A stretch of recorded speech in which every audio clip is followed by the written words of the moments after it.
নমস্কার, ভক্তি চ্যানেলে আপনাদের সকলকে স্বাগত।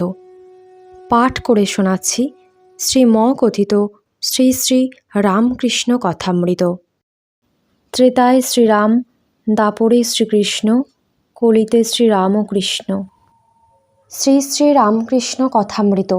দক্ষিণেশ্বর মন্দিরে রাখাল, লাটু, মাস্টার, মহিমা প্রভৃতি ভক্ত সঙ্গে ঠাকুর শ্রীরামকৃষ্ণ।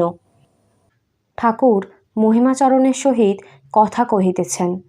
ঠাকুর মহিমার প্রতি বলছেন, অহেতুকী ভক্তি, তুমি এইটি যদি সাধতে পারো তাহলে বেশ হয়। মুক্তি, মান, টাকা, রোগ ভালো হওয়া কিছুই চাই না, কেবল তোমায় চাই। এর নাম অহেতুকী ভক্তি। বাবুর কাছে অনেকেই আসে, নানা কামনা করে, কিন্তু যদিও কেউ কিছুই চায় না, কেবল ভালোবাসে বলে বাবুকে দেখতে আসে, তাহলে বাবুরও ভালোবাসা তার উপর হয়। প্রহ্লাদের অহেতুকী ভক্তি, ঈশ্বরের প্রতি শুদ্ধ নিষ্কাম ভালোবাসা। মহিমাচরণ চুপ করিয়া আছেন। ঠাকুর আবার তাহাকে বলিতেছেন, আচ্ছা, তোমার যেমন ভাব আমি সেই রূপ বলি, শোনো। ঠাকুর মহিমার প্রতি বলছেন, বেদান্ত মতে স্বস্বরূপকে চিনতে হয়, কিন্তু অহং ত্যাগ না করলে হয় না। অহং একটি লাঠির স্বরূপ, যেন জলকে দুভাগ করছে, আমি আলাদা, তুমি আলাদা। সমাধিস্থ হয়ে এই অহং চলে গেলে ব্রহ্মকে বোধ হয়। ভক্তেরা হয়তো কেহ কেহ ভাবিতেছেন, ঠাকুরের কি ব্রহ্মজ্ঞান হয়েছে? তা যদি হয়ে থাকে তবে উনি আমি করিতেছেন কেন? ঠাকুর আবার কথা কহিতেছেন, আমি মহিম চক্রবর্তী, বিদ্বান, এই আমি ত্যাগ করতে হবে। বিদ্যার আমিতে দোষ নাই। শঙ্করাচার্য লোক শিক্ষার জন্য বিদ্যার আমি রেখেছিলেন। ঠাকুর বলছেন, স্ত্রীলোক সম্বন্ধে খুব সাবধান না থাকলে ব্রহ্মজ্ঞান হয় না, তাই সংসার কঠিন। যত শিয়ান হও না কেন, কাজলের ঘরে থাকলে গায়ে কালি লাগবে। সংসারীর পক্ষে তত দোষের নয়, সন্ন্যাসীর পক্ষে খুব দোষের। সন্ন্যাসী স্ত্রীলোকের চিত্রপট পর্যন্ত দেখবে না। সন্ন্যাসীর পক্ষে স্ত্রীলোক থুথু ফেলে থুথু খাওয়া। স্ত্রীলোকদের সঙ্গে সন্ন্যাসী বসে বসে কথা কবে না, হাজার ভক্ত হলেও, জিতেন্দ্রিয় হলেও আলাপ করবে না। ঠাকুর বলছেন, সন্ন্যাসী কামিনী কাঞ্চন দুই ত্যাগ করবে। যেমন মেয়ের পট পর্যন্ত দেখবে না, তেমনি কাঞ্চন, টাকা স্পর্শ করবে না। টাকা কাছে থাকলেও খারাপ। হিসাব, দুশ্চিন্তা, টাকার অহংকার, লোকের উপর ক্রোধ কাছে থাকলে এই সব এসে পড়ে। সূর্য দেখা যাচ্ছিল, মেঘ এসে সব ঢেকে দিলে। তাই তো মারোয়ারি যখন হৃদের কাছে টাকা জমা দিতে চাইলে আমি বললাম, তাও হবে না, কাছে থাকলেই মেঘ উঠবে। সন্ন্যাসীর এই কঠিন নিয়ম কেন? তার নিজের মঙ্গলের জন্যও বটে, আর লোক শিক্ষার জন্য। সন্ন্যাসী যদিও নিজের নির্লিপ্ত হয়, জিতেন্দ্রিয় হয়, তবু লোক শিক্ষার জন্য কামিনী কাঞ্চন এই রূপে ত্যাগ করবে। সন্ন্যাসীর 16 আনা ত্যাগ দেখলে তবে তো লোকের সাহস হবে, তবেই তো তারা কামিনী কাঞ্চন ত্যাগ করতে চেষ্টা করবে। এই ত্যাগ শিক্ষা যদি সন্ন্যাসী না দেয় তবে কে দিবে? ঠাকুর বলছেন, তাকে লাভ করে তবে সংসারে থাকা যায়। যেমন মাখন তুলে জলে ফেলে রাখা।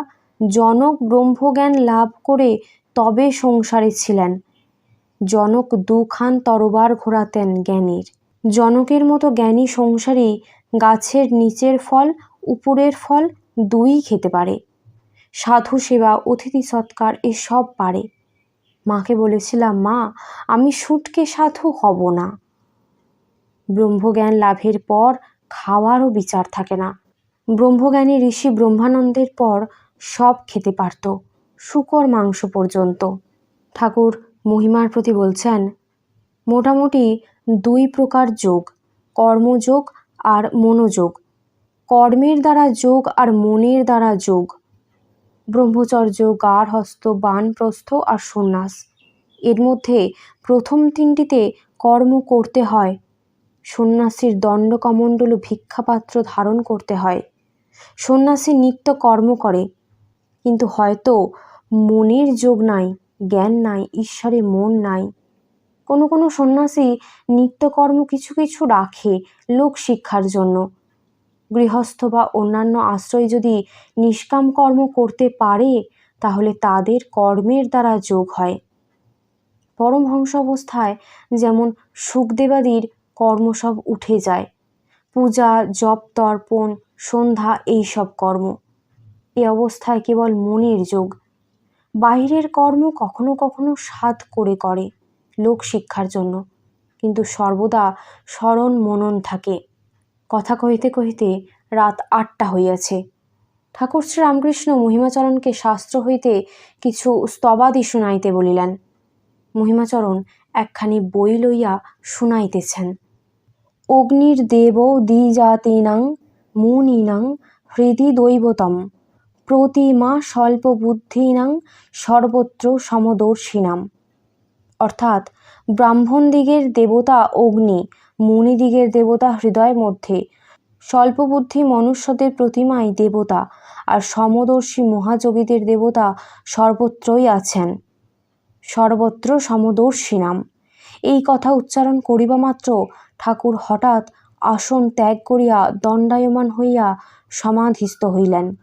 হাতে সেই বার ও ব্যান্ডেজ বাঁধা। ভক্তেরা সকলেই অবাক হইয়া এই সমদর্শী মহাযোগীর অবস্থা নিরীক্ষণ করিতেছেন। অনেকক্ষণ এইরূপে দাঁড়াইয়া প্রকৃতিস্থ হইলেন, আবার আসন গ্রহণ করিলেন। মহিমাচরণকে এইবার সেই হরিভক্তির শ্লোক আবৃত্তি করিতে বলিলেন। মহিমা নারদ পঞ্চরাত্র হইতে আবৃত্তি করিতেছেন। অন্তর বহিঃসৌদি হরি তপসা তত কিম, নাস্ত বহিঃসৌদি হরি তপসা তত কিম, আরাধিত যদি হরি তপসা তত কিম, নারাধিত যদি হরি তপসা তত কিম, বীরম বীরম ব্রহ্মণ কিং তপস্যাসু বৎস, ব্রজ ব্রজ দ্বিজ শীঘ্রং শঙ্করম জ্ঞানসিন্ধুম, লভ লভ হরিভক্তিং বৈষ্ণবোক্তাং সুপোক্কাম, ভবনী গরণী বন্ধ ছেদনীং কর্তরিঞ্চ। শ্রীরামকৃষ্ণ বলছেন, আহা আহা। শ্লোকগুলি আবৃত্তি শুনিয়া ঠাকুর আবার ভাবাবিষ্ট হইতেছেন। কষ্টে ভাব সংবরণ করিলেন। এইবার জ্যোতিপঞ্চক পাঠ হইতেছে। ইয়স্মিদং কল্পিতম ইন্দ্রজালং চরাচরং ভাতি মনোবিলাসম, সচ্চি সুখৈকং জগৎ আত্মরূপং সাকাশিকাহং নিজবোধরূপম, সাকাশিকাহং নিজবোধরূপং। এই কথা শুনিয়া ঠাকুর সহাস্যে বলিতেছেন, যা আছে ভাণ্ডে তাই আছে ব্রহ্মাণ্ডে।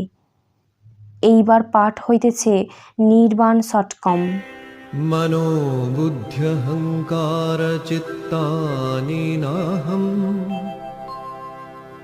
ন চ শ্রোত্র জিহ্বে ন চ ঘ্রাণ নেত্রে,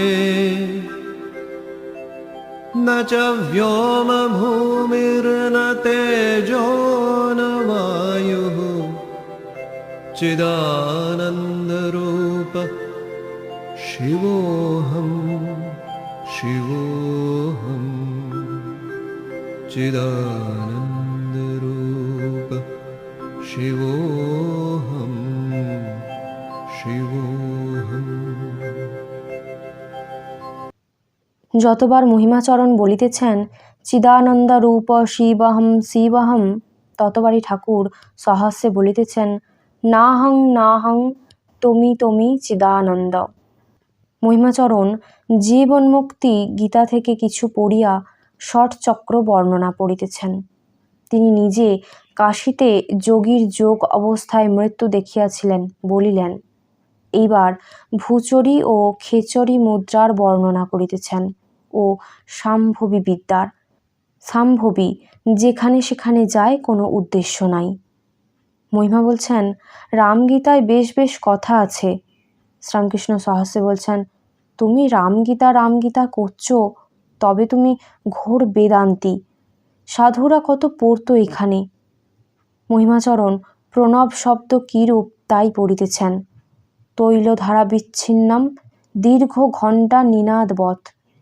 আবার সমাধির লক্ষণ বলিতেছেন, ঊর্ধ্বপূর্ণ মধপূর্ণ মধ্যপূর্ণং যদাত্মকম সর্বপূর্ণং স আত্মেতি সমাধিস্থলক্ষণম। অধর মহিমাচরণ এবার প্রণাম করিয়া বিদায় গ্রহণ করিলেন। পরদিন রবিবার, 1884 খ্রিস্টাব্দের 3রা ফেব্রুয়ারি, বাংলায় 1290 সাল 21শে মাঘ শুক্লা সপ্তমী। মধ্যাহ্নে সেবার পর ঠাকুর নিজাসনে বসিয়া আছেন। কলিকাতা হইতে রাম, সুরেন্দ্র প্রভৃতি ভক্তেরা তাহার অসুখ শুনিয়া চিন্তিত হইয়া আসিয়াছেন। মাস্টারও কাছে বসিয়া আছেন। ঠাকুরের হাতে বার বাঁধা ভক্তদের সহিত কথা কহিতেছেন। শ্রীরামকৃষ্ণ ভক্তদের প্রতি বলছেন, এমনই অবস্থায় মা রেখেছেন যে ঢাকাঢাকি করবার জো নাই। বালকের অবস্থা। রাখাল আমার অবস্থা বোঝে না, পাছে কেউ দেখতে পায় নিন্দা করে, গায়ে কাপড় দিয়ে ভাঙা হাত ঢেকে দেয়। মধু ডাক্তারকে আড়ালে নিয়ে গিয়ে সব কথা বলছিল, তখন চেঁচিয়ে বললাম, কোথা গো মধুসূদন, দেখবে এসো, আমার হাত ভেঙে গেছে। ঠাকুর বলছেন, সেজবাবু আর সেজগিন্নি যে ঘরে শুতো সেই ঘরে আমিও শুতাম। তারা ঠিক ছেলের মতন আমায় যত্ন করত। তখন আমার উন্মাদ অবস্থা। সেজবাবু বলতো, বাবা তুমি আমাদের কোনো কথাবার্তা শুনতে পাও? আমি বলতাম, পাই। সেজগিন্নি সেজবাবুকে সন্দেহ করে বলেছিল, যদি কোথাও যাও ভট্টাচার্য মহাশয় তোমার সঙ্গে যাবেন। এক জায়গায় গেল, আমায় নিচে বসালে। তারপর আধ ঘন্টা পরে এসে বললে, চলো বাবা, গাড়িতে উঠবে চলো। সেজগিন্নি জিজ্ঞাসা করলে, আমি ঠিক ওই সব কথা বললুম। আমি বললুম, দেখো কা, একটা বাড়িতে আমরা গেলুম, উনি আমায় নিচে বসালে, উপরে আপনি গেল, আধ ঘন্টা পরে এসে বললে, চলো বাবা চলো। সেজগিন্নি যা হয় বুঝে নিলে। ঠাকুর বলছেন, মারেদের এক শরিক এখানকার গাছের ফল কপি গাড়ি করে বাড়িতে চালান করে দিত। অন্য শরিকরা জিজ্ঞাসা করাতে আমি ঠিক তাই বললুম।